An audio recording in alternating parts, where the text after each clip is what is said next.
చెట్టుపై ఉన్న పావురం కాలువ నీటిలో ఒక చీమ కొట్టుకుపోవడం చూసింది. చీమను ఎలాగైనా కాపాడాలనుకుంది. ఎవరైనా దయచేసి ఆ చీమను కాపాడండి! వెంటనే ఒక ఆకును చీమకు దగ్గరగా నీటిలో వేసింది. చీమ ఆకుపైకి ఎక్కి ఒడ్డుకు చేరింది.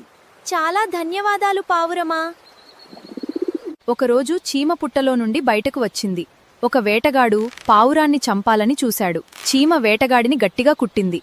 చాలా ధన్యవాదాలు చీమా! చీమ పావురం కథ నచ్చిందా మీ అందరికీ? చాలా బాగుంది కదా.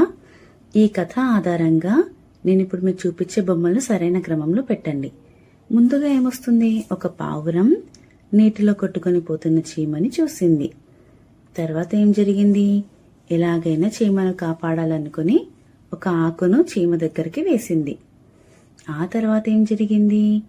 చీమ పుట్టలో నుంచి బాణం గురిపెట్టిన వేటగాడిని చూసింది కదా. పావురంకి గురిపెట్టిన వేటగాడిని చూసింది. చివర్లో పావురంని కాపాడాలి అనుకుని చీమ వేటగాడి కాల్ని కుట్టింది.